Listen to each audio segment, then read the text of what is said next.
ಯತ್ನಾಳ್ ವಿರುದ್ಧ ಶಿಸ್ತು ಕ್ರಮವನ್ನ ಕೈಗೊಳ್ಳುತ್ತಾ ಹೈಕಮಾಂಡ್. ಬಿಜೆಪಿ ಬಣ ಸಂಘರ್ಷಕ್ಕೆ ಬ್ರೇಕ್ ಬೀಳುತ್ತಾ ಅನ್ನುವಂತಹ ಪ್ರಶ್ನೆ ಮತ್ತು ಕುತೂಹಲ. ರೆಬಲ್ ಯತ್ನಾಳ್ ಉಚ್ಚಾಟನೆಗೆ ಒಕ್ಕೊರಲ ಒತ್ತಾಯ ಕೇಳಿ ಬರ್ತಾ ಇದೆ ಬಿಜೆಪಿಯಲ್ಲಿ. ರಾಷ್ಟ್ರೀಯ ಪ್ರಧಾನ ಕಾರ್ಯದರ್ಶಿ ತರುಣ್ ಸಭೆಯಲ್ಲಿ ಒತ್ತಾಯ ಕೇಳಿ ಬಂದಿರುವಂತಹದ್ದು.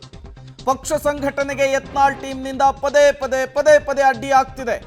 ಯತ್ನಾಳ್ ಪಕ್ಷದ ಶಿಸ್ತನ್ನ ಪದೇ ಉಲ್ಲಂಘಿಸ್ತಾ ಇದ್ದಾರೆ. ಮೊದಲು ಯತ್ನಾಳ್ ಅವರನ್ನ ಪಕ್ಷದಿಂದ ಉಚ್ಚಾಟಿಸಿ ಅಂಥೇಳಿ ಒತ್ತಾಯ ಒಕ್ಕೊರಲಿನಿಂದ ಶಾಸಕರು, ಪದಾಧಿಕಾರಿಗಳು, ಜಿಲ್ಲಾಧ್ಯಕ್ಷರಿಂದ ಕೇಳಿ ಬರ್ತಾ ಇದೆ. ಹಾಗಾಗಿ ಈ ವರದಿ ಹೈಕಮಾಂಡ್ ಕೈ ಸೇರಿದ ಬಳಿಕ ರಾಜ್ಯ ಬಿಜೆಪಿಯಲ್ಲಿ ಏನೆಲ್ಲ ಬೆಳವಣಿಗೆಗಳಾಗುತ್ತೆ. ಒಂದು ಕಡೆ ರಾಷ್ಟ್ರೀಯ ಪ್ರಧಾನ ಕಾರ್ಯದರ್ಶಿಗಳು ಸಭೆ, ಮತ್ತೊಂದು ಕಡೆ ನಾಳೆ ಶಿಸ್ತು ಸಮಿತಿಯ ಎದುರಿಗೆ ರೆಬಲ್ ಶಾಸಕ ಯತ್ನಾಳ್ ಹಾಜರಾಗ್ತಿದ್ದಾರೆ. ದೇಶಾದ್ಯಂತ ಕರ್ನಾಟಕ ರಾಜ್ಯವು ಒಳಗೊಂಡಂತೆ ಸಂಘಟನಾ ಪರ್ವ, ಸದಸ್ಯತ್ವ ಅಭಿಯಾನ, ಸಕ್ರಿಯ ಸದಸ್ಯತ್ವ ಅಭಿಯಾನ, ಬೂತ್ ಸಮಿತಿಗಳು, ಮಂಡಲಾಧ್ಯಕ್ಷರನ್ನ ನೇಮಕ ಮಾಡ್ತಕ್ಕಂಥ ಈ ಪ್ರಕ್ರಿಯೆ ನಡೀತಾ ಇದೆ. ಈ ಹಿನ್ನೆಲೆಯಲ್ಲಿ ನಮ್ಮ ರಾಷ್ಟ್ರೀಯ ಪ್ರಧಾನ ಕಾರ್ಯದರ್ಶಿಗಳಾಗಿರ್ತಕ್ಕಂಥ ತರುಣ್ ಚುಗ್ಜಿ ಅವರು, ಕರ್ನಾಟಕ ಸಹ ಉಸ್ತುವಾರಿಗಳಾಗಿರ್ತಕ್ಕಂಥ ನಮ್ಮ ಸುಧಾಕರ್ ರೆಡ್ಡಿ ಅವರು ಇವತ್ತು ಬೆಂಗಳೂರಿಗೆ ಬಂದಿದ್ದಾರೆ.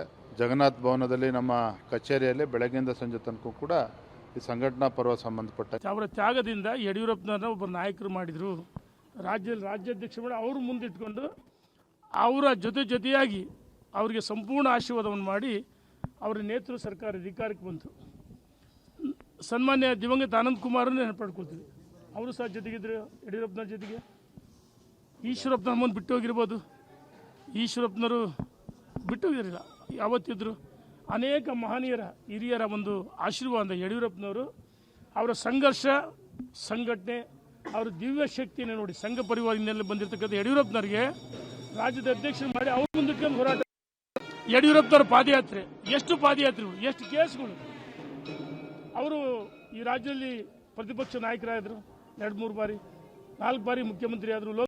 ದಕ್ಷಿಣ ಭಾರತದಲ್ಲಿ ಭಾರತೀಯ ಜನತಾ ಪಾರ್ಟಿಯನ್ನು ಕಟ್ಟಿ ಬೆಳೆಸಿದ ಏಕೈಕ ನಾಯಕ ಅವರಿಗೆ ಅದ್ವಾನಿ